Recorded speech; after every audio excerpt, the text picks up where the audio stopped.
Hi, welcome to Chad Silversmithing. First, thanks for coming, and I appreciate you watching the video. If you'd hit the like button before you leave, that would help me out a great deal. I'd love to have you subscribe to my channel. I have lots of content here, especially for beginners, and also some good idea tutorials for people with more advanced skills. I wanted to give a special thanks to my patrons over at Patreon. And we're doing some fun things over there, including like having a monthly prompt for a jewelry piece and quite a few exclusive video tutorials as well. We have Discord so we can interact with each other. It's kind of a nice atmosphere so far. I'm really enjoying it. If you'd like to support me in that way or find out more about that, check out the link in the video description. And there's also if you don't want to do that, but you'd still like to show your appreciation, there's a Buy Me a Coffee link down there as well. So last self-promotion, I have a website. So if you want to see some of the jewelry I have for sale, check it out. It's right there. So today's project, I've wanted to do one of these for a while. I've never done one before, but we're going to call it an illusion ring because it gives the illusion that you just have some stuff sitting on top of your hand with no band. And what I'm going to do has kind of looks like a target or a flying saucer. I'm going to do a carnelian in this one, sitting on a little silver disc and then surrounded by a circle, and they look like they're not connected. So we'll give that a try and see how it comes out. I hope you like it, and maybe you can try doing it too. And then send me a picture and show me how it came out. Okay, let's get this show on the road, shall we? Let's talk about materials. I picked a little carnelian. Carnelian's a type of agate, kind of rusty red color. I've always been fond of it. Some people like it, some people don't, but I think it'll make for a pretty stone in the center of this one. I'll use 3/16 inch fine silver bezel strip for this. This particular stuff is 26 gauge, I think. I'm using some, I think it's number 3 low dome half wire, or low dome half round wire for the band. It's labeled as low dome number 3 in Rio's catalog. It's actually 0.412 inches wide, or if you're a metric person, 10.47 millimeters wide. So it's a little wider than most half rounds, so it gives a little bit bigger profile, which I like. We'll be using a little bit of 18 gauge sheet for a disc in the middle for the stone to be mounted on, and a little piece of 10 gauge square wire, which will create the little ring that circles the whole thing. So I think that's all the materials we need. If we find anything else along the way, I'll let you know. So let's get started. Here's the basic drawing. It's hard to visualize this until you actually see it in person, but forgive my crude drawing skills. Stone will be here, there'll be a disc here, and then this ring made out of 10 gauge square wire will go around the outside. But from the top, it'll look like it's just sitting on top of your fingers with no band visible, because the band is going to be connected, if you look at the side view here, on the underside of this, so it'll be kind of concealed by the ring up here, and then it'll connect on the bottom side of this disc over here, so it actually kind of goes underneath like that. So when you look at it from the top, you just can't see the band, which is kind of cool. I've seen a lot of these over the years, different variations of it, and I've never actually made one, so I thought I'd try one. So let's get going. I think let's start with the bezel and the disc first. Just file the end flat.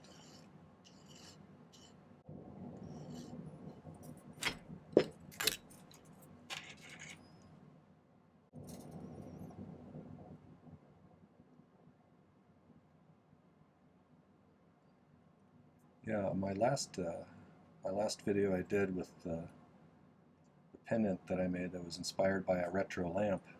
That's actually the prompt for this month on Patreon, to take a light source like a lamp or a light and use that as inspiration for a piece of jewelry. So I'm excited to see what my patrons come up with.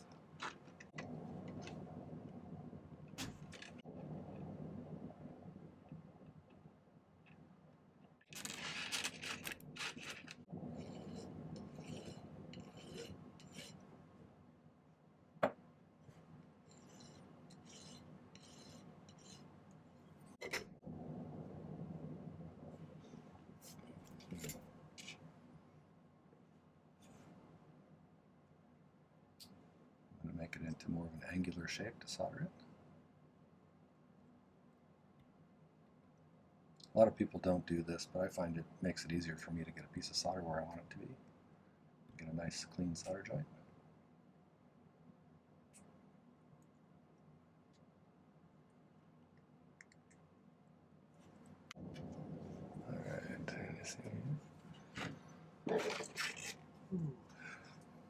By the way, I use hard silver solder for pretty much every solder joint, unless it's a specific circumstance like a hinge. So that's what we'll be using today. I also use my flux. I use as a spray-on flux called My-T-Flux that I get from Rio as well. It's the same basic idea as Battern's self-pickling flux, which I understand is more available overseas. I used to use that stuff years ago. Works pretty much the same.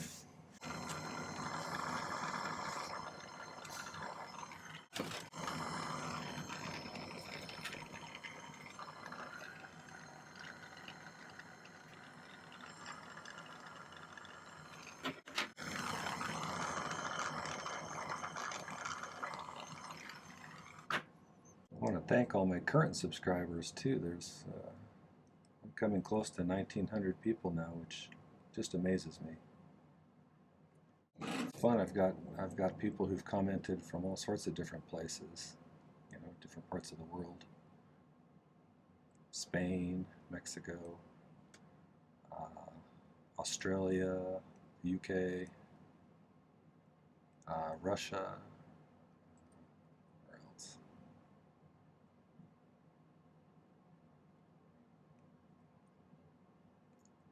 I know there's some other ones, but I'm not thinking of them off the top of my head. So it's neat that people are from different countries are watching this. I like that.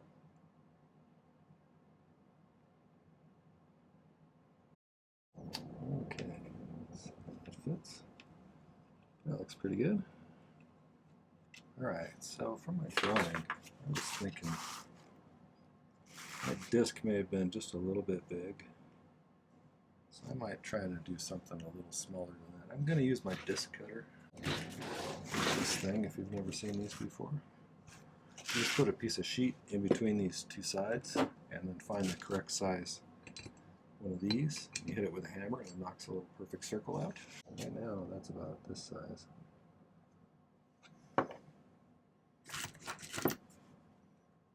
Let's see if I can put this. That's a nice size. I like that size. I'm going to go with that size. I think I wanted it just a bit smaller. I'm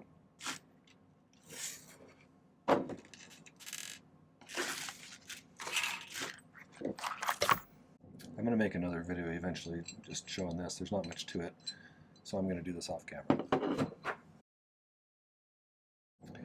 Okay, so there's the disc I popped out. You can see it took me 2 hits on this one because it's pretty thick silver. And it's got a little bit of a boo-boo there on the underside. But I think if I put that on the bottom, it won't show so much. I'm just going to clean it up with the file just a little bit.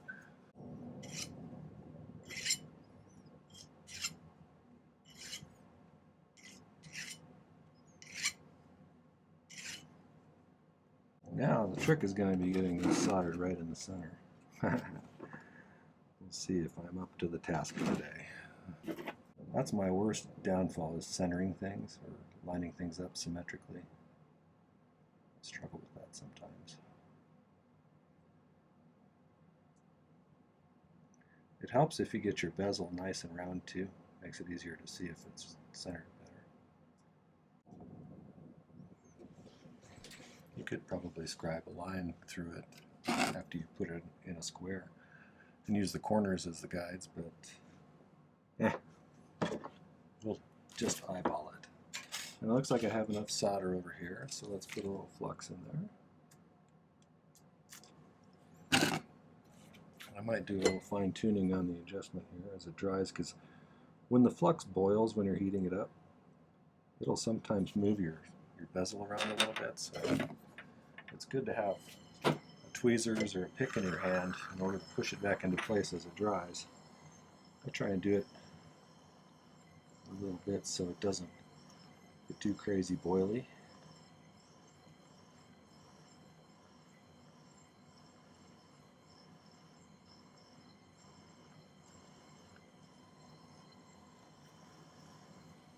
Moved a little bit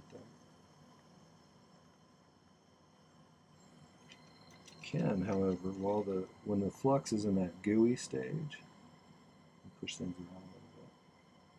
It's real sticky though.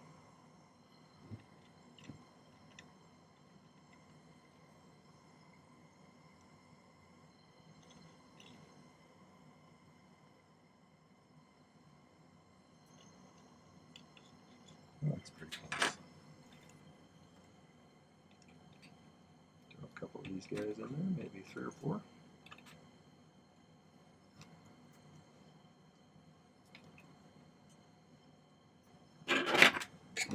Just got to make sure they're touching the sides and the bottom.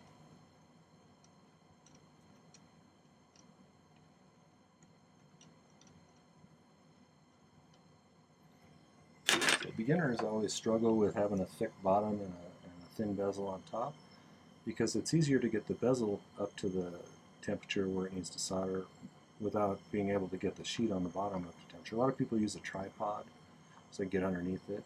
You can tilt this up a little bit, or you can, when you're doing a small one like this, you can usually get by with focusing right at the base where they come together.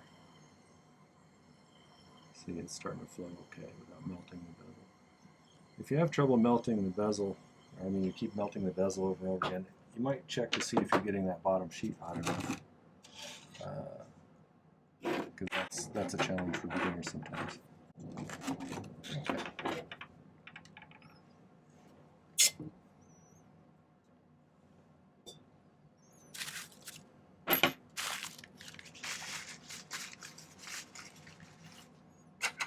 I forgot to check to see if this is going to be wide enough. I think we can make that work.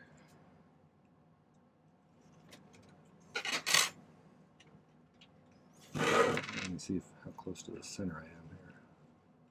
Not very close. It needs to go that way a little bit. The good thing about stuff like this is if you get something misaligned, generally once you've had a little practice, you can get the solder liquefied all over again, and then you can move things around. Like if you need to nudge something a little bit. But the trick is making sure everywhere it's attached is liquefied, you know, if you want to be able to move it.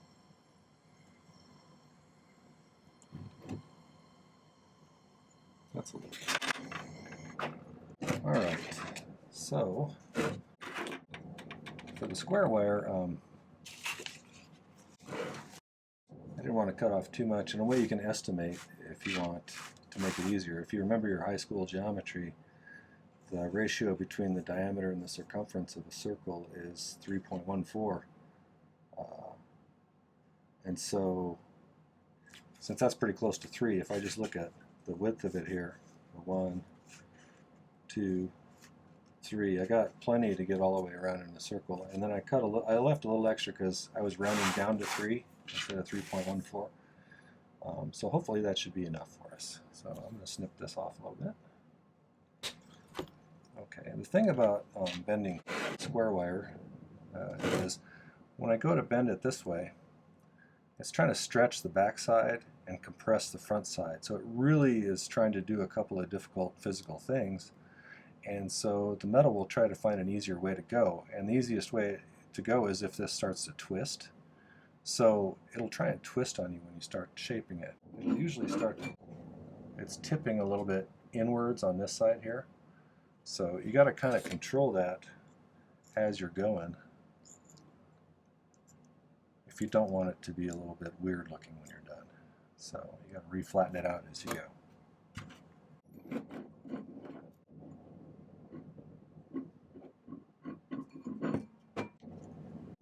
Oops, sorry.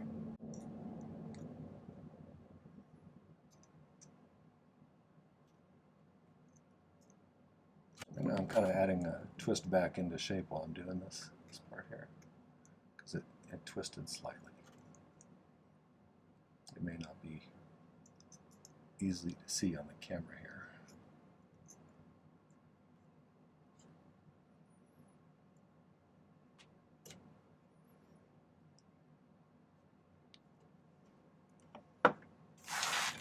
see where we're at. Size-wise, that's pretty close to what I was shooting for. Now, I think that's about right.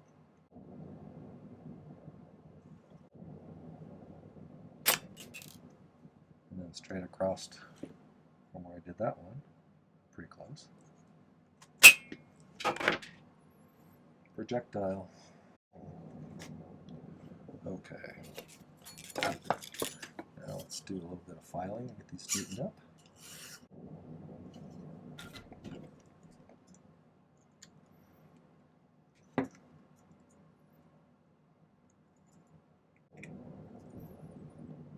So generally try to get an angle that's pretty close. Not quite right on this one. So I'm going to adjust this angle just slightly so it gets a nice seam there. This is going to be real visible on top, so you want this to have a nice solder joint. You don't want to have a sloppy solder joint. Ideally, you shouldn't be able to see it when we're done. We'll see. You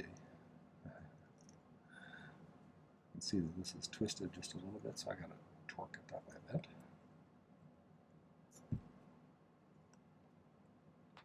As always, whenever you're going to solder two things together, if you can push them past each other and then pull them back, that'll make sure that they're pushing together tightly, so even if the metal relaxes under the heat, it'll still stay touching and your solder will flow well. I still have plenty of solder there, so I'm not going to cut any more.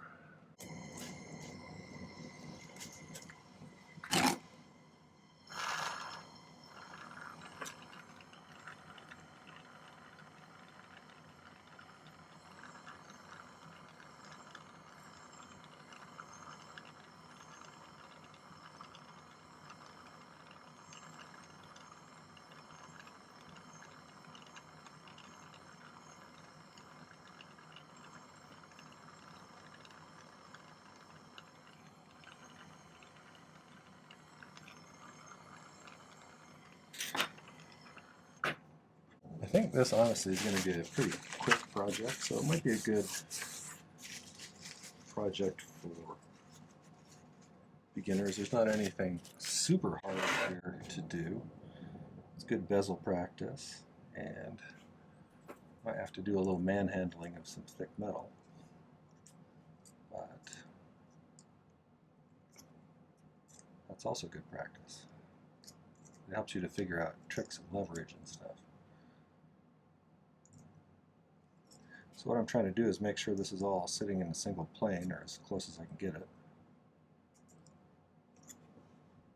so it sets flat on the table. Probably I'm going to try and use this here to round it out a bit.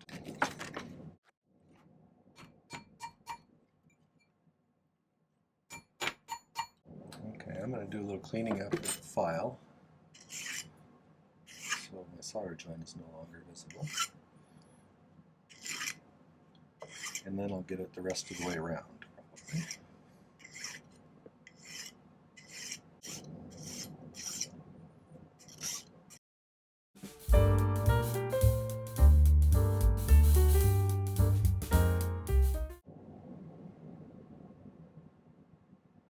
So I took a minute and I dremeled the inside so it was nice and smooth. And then I made this little hardwood mandrel a while back on my lathe. And so that's nice for when you have something that's kind of in between sizes, a little bit bigger than your ring mandrel. And I don't imagine it'll survive forever, but it works for now to get something pretty round. So, and you want this to be pretty close to round, otherwise it'll be pretty obvious that it's not. Now we got to make a U-shaped band that's going to go underneath, so we need to kind of figure out what size we're going to do. This may be a little bit subject to how big we made this band, because that's going to dictate whether the band is hidden under there. So I'm going to try and do kind of a, just by looking at it, I would guess a size 8 or something. And it's going to be a U shape with a flat top on it, so it's going to be hard to gauge the size. You're going to have to kind of play it by ear a little bit. I'm going to wrap this piece of paper around the 8. Let's make a mark. Where'd my pencil go? There it is. That's a mark right about there.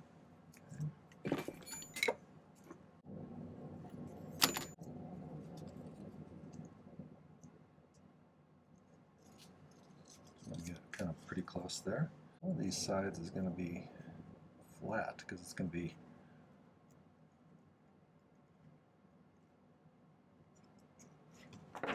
under the ring like this. And that won't be there, but this will help me to get an idea about how wide this needs to be.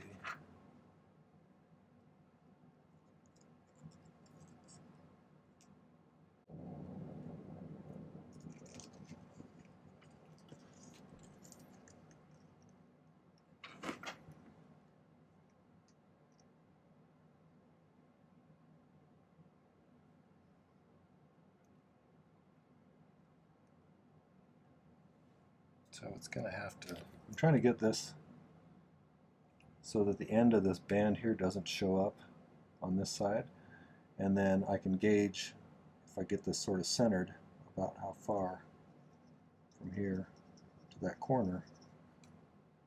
And if I cut that out, that should be, from here to here, that should be how much we remove from this to get the right size. At least in my brain, that's what it seems like. We'll find out. So, see that. So you don't need a really big, long piece for a size 8 anyway. Let's see how this works out. This stuff's pretty hard to cut. So sometimes I will cut it halfway through and then bend it until it breaks. But a lot of people saw this kind of thing. So I'm just going to start by cleaning up the ends.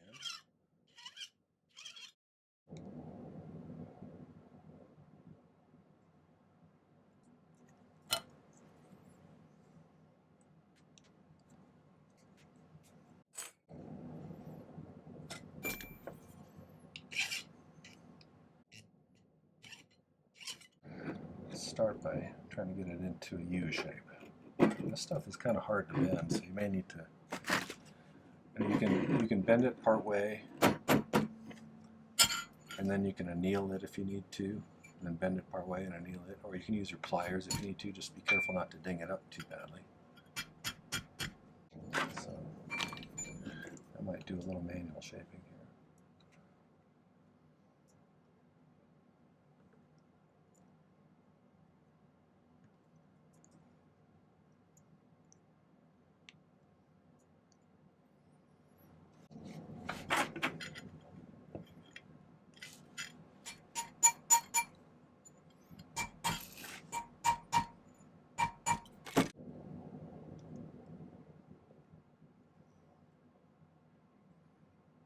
I think, let's see how this is going to look.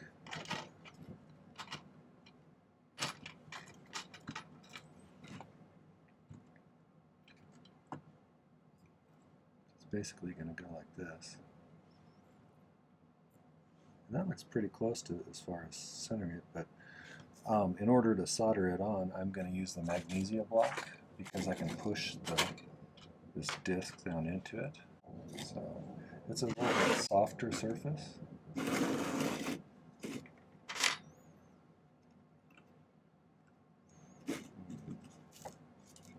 going to get G.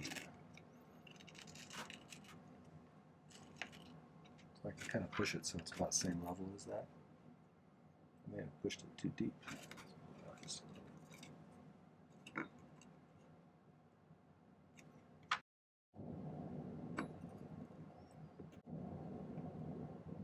That looks pretty centered. So let's solder it that way and see how it looks. What's the worst thing that could happen? The fun thing about this is it's a pretty easy ring, I think. At least it seems like it so far. But it produces a pretty sleek, contemporary kind of looking artsy ring that I think people would probably like. Might command a little more money when you sell it. I get a big mix of customers when I sell stuff. I get some people like really kind of ornate, southwestern looking things, which isn't really my normal mode. although I occasionally make something like that. And then people who like really artsy-fartsy kind of stuff. Oh, I said fartsy. Can I say that on eBay? Or eBay. Jeez, my mind is going. Can I say that on YouTube? I don't even know what medium I'm in here. I don't know where that came from.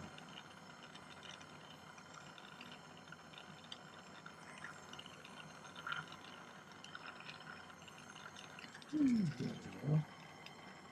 Get a little flow.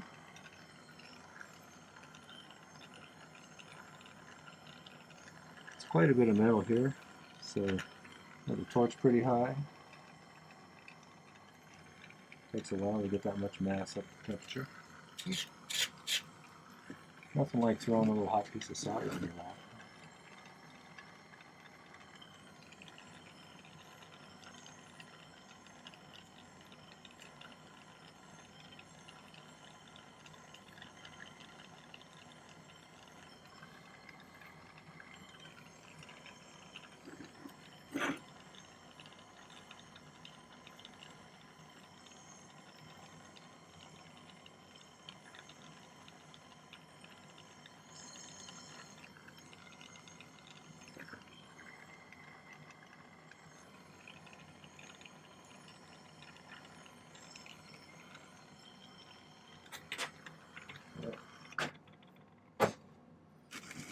See how that turned out.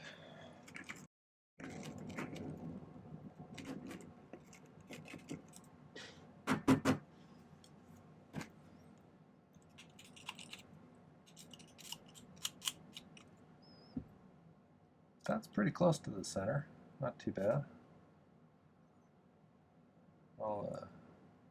Let's let that trickle, and then we'll clean it up and set the stone and polish it. So stay tuned.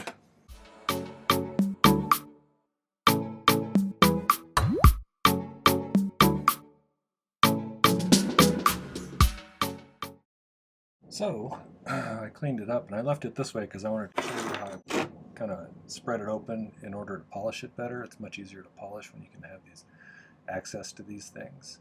So I'll go ahead and set the stone, and then I'll reposition it using some nylon pliers so I don't ding it up or anything. But I put a couple of pieces of tag board underneath the carnelian. Now, make sure I get the frame here. Just go ahead and go straight in with the flat side of the pliers. Get rid of any excess space.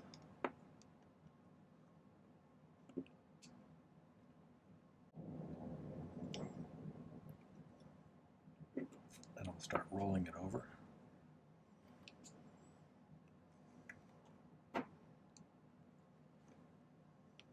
A lot of people, when they start doing this at the beginning, kind of go like that. You need to really put some force on it in order to lay it down over the top of the stone.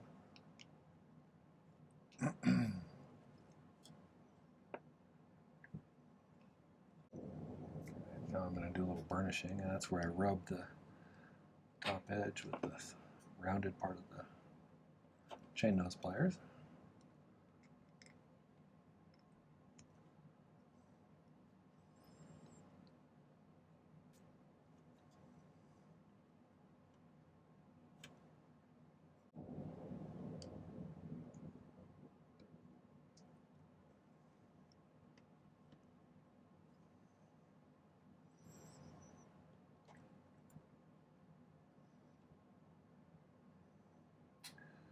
Alright, where did I put those guys? Okay, so now I'm going to grab this and kind of bend it back.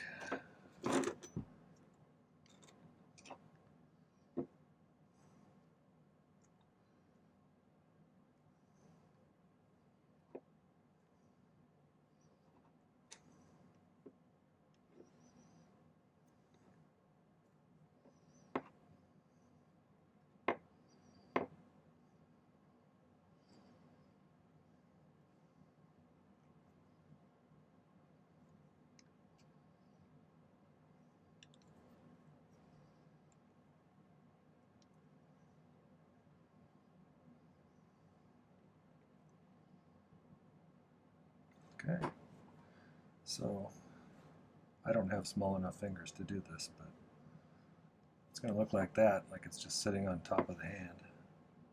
So I still need to do a little final polishing up here to make it really look good, but then after that I'll take a better picture and then show you the result.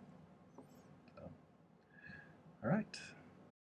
All right, well that was the illusion ring. I hope you enjoyed the tutorial.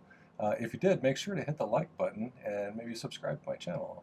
It's growing. I'm putting out 3 videos per week, and lots of good content, lots of good ideas. I'd love to have you as a subscriber. Again, if you want to become a patron, check out my links in the video description. But either way, thanks for coming. I love comments, so give me some comments in the comment section. I'm always open to ideas for more content, as well as constructive criticism. So thanks for watching. Happy silversmithing. Take care.